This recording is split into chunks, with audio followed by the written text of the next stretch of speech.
Assalamualaikum warahmatullahi wabarakatuh.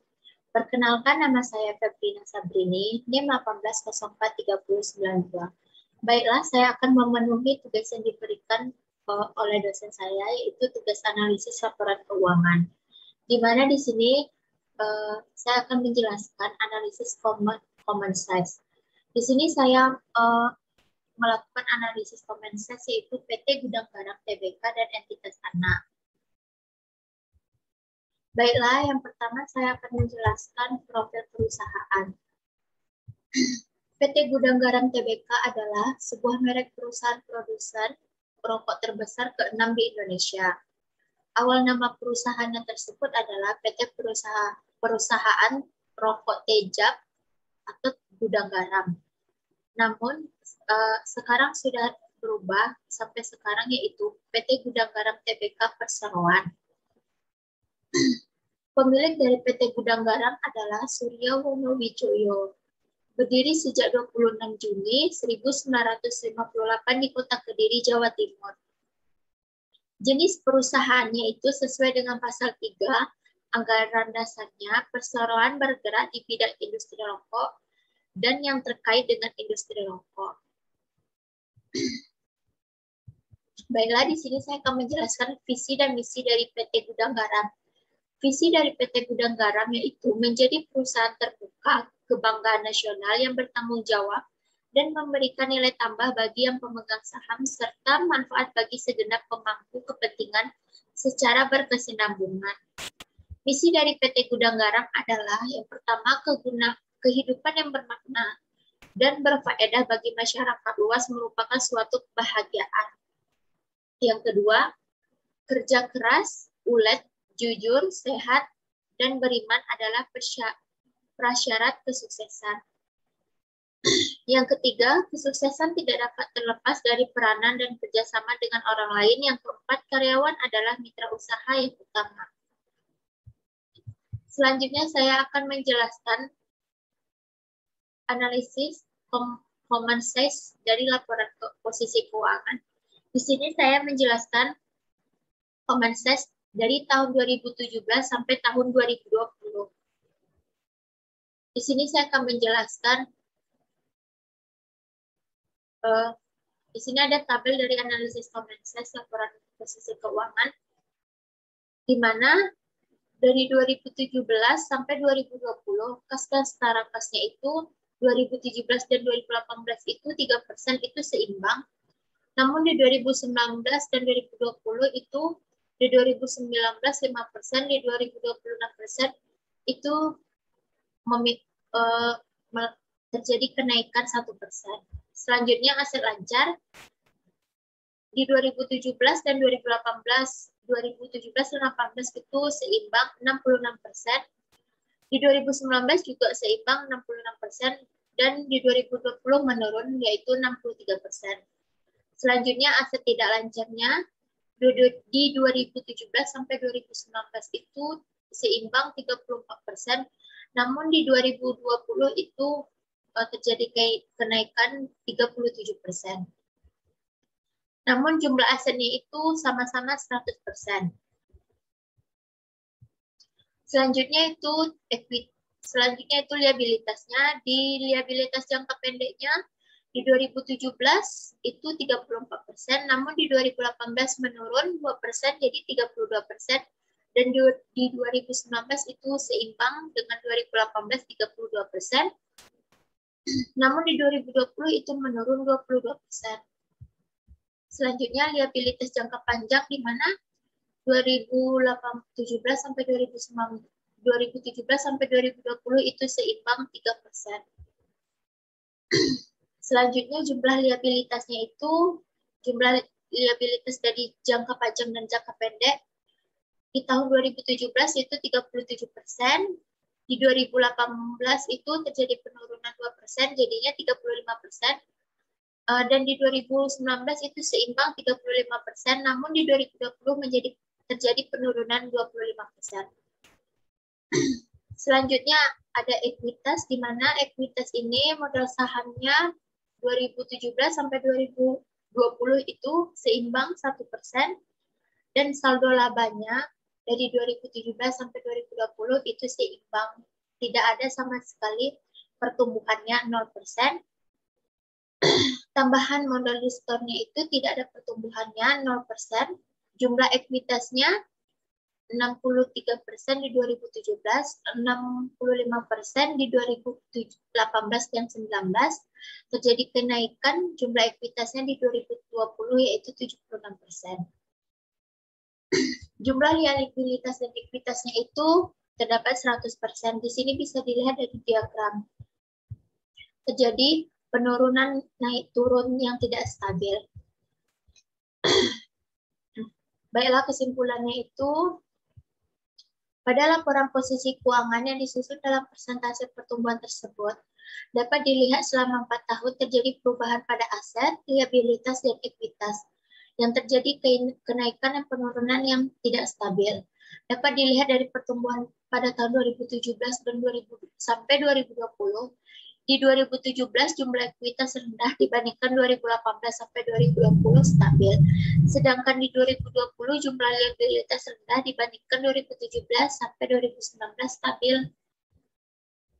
Dan seharusnya perusahaan lebih bisa meningkatkan kualitas dan menganalisis lebih lanjut penyebab terjadinya penurunan dan kenaikan yang tidak stabil ini, karena penurunan tersebut jika dibiarkan begitu saja dapat mengakibatkan laba-laba tahun selanjutnya dan memiliki dampak negatif bagi perusahaan.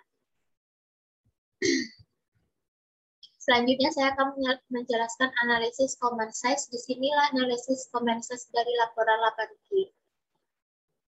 Di sini saya akan menjelaskan pendapatan bersih dari 2017 sampai 2020 itu 100%. Namun di 2017 beban pokok pendapatannya itu min 78%. Di 2018 itu terjadi agak terjadi kenaikan sedikit min 81%. Namun di 2018 terjadi penurunan itu min 79%. Dan di 2020 terjadi kenaikan sedikit lagi min 85%. Selanjutnya laba bruto 2017 itu 22%, namun di 2018 itu terjadi penurunan 19% dan terjadi kenaikan lagi di 2019 21%, namun di 2020 terjadi penurunan kembali 15%. Selanjutnya beban penjualan di 2017 itu min 9%, terjadi penurunan di 2018 min 8%, terjadi penurunan kembali di 2019 dan 2020 yaitu min 7%.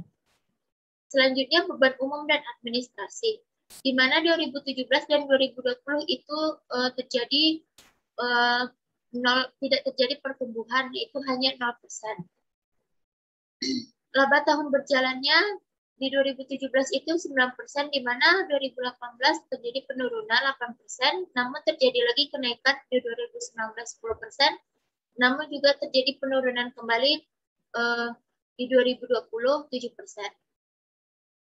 Laba bersihnya itu di 2017 9%, di 2018 terjadi penurunan 8%, di 2019 terjadi kenaikan yang lumayan bagus 10%, namun terjadi penurunan kembali di 2020 7%. Di sini bisa kita lihat dari diagramnya, yaitu terjadi naik turun yang tidak stabil pula sama dengan laporan posisi keuangan. Kesimpulannya, pada laporan laba rugi yang disusun dalam persentase pertumbuhan tersebut, dapat dilihat selama 4 tahun terjadi perubahan dan pendapatan bersih.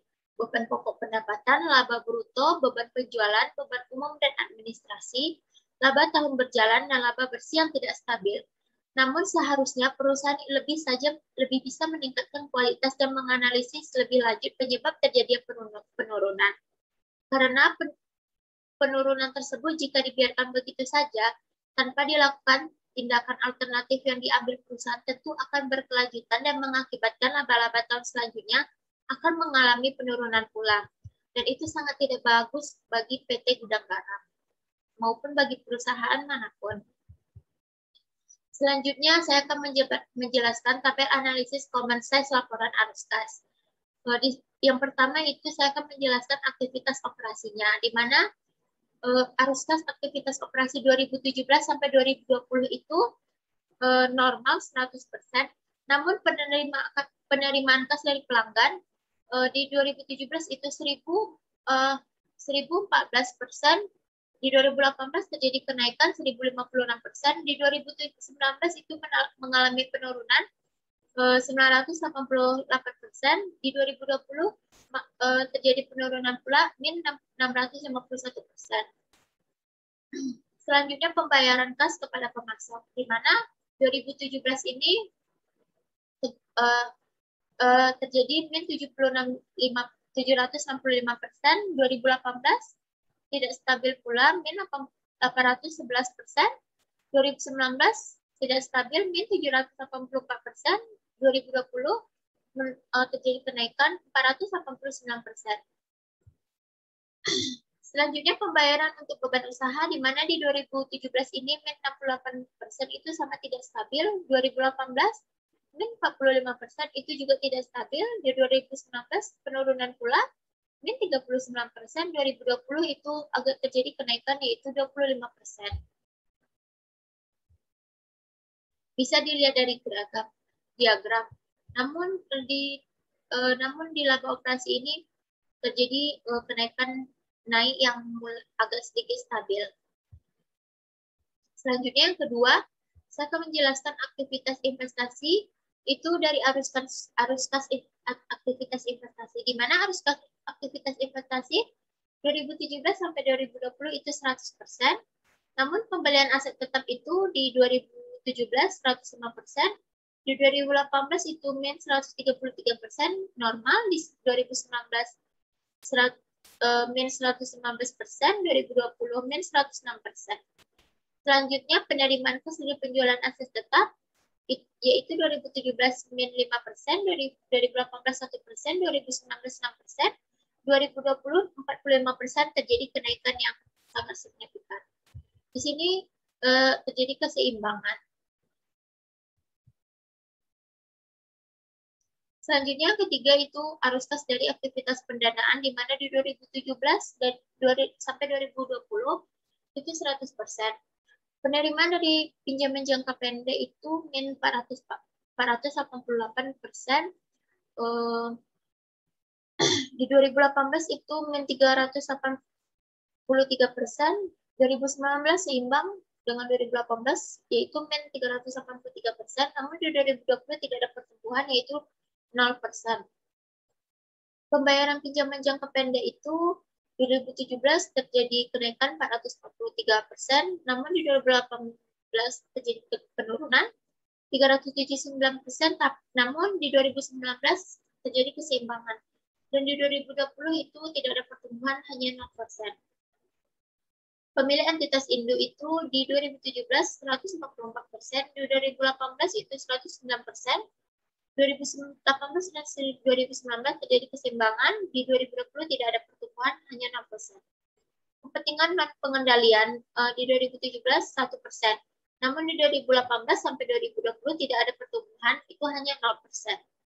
Selanjutnya pembelian saham entitas anak di pemegang saham non pengendalian, di mana 2017 1%, 2018 sampai 2020 itu tidak ada pertumbuhan, hanya 0%. Bisa dilihat dari tabel tersebut. Bisa dilihat dari grafik di atas,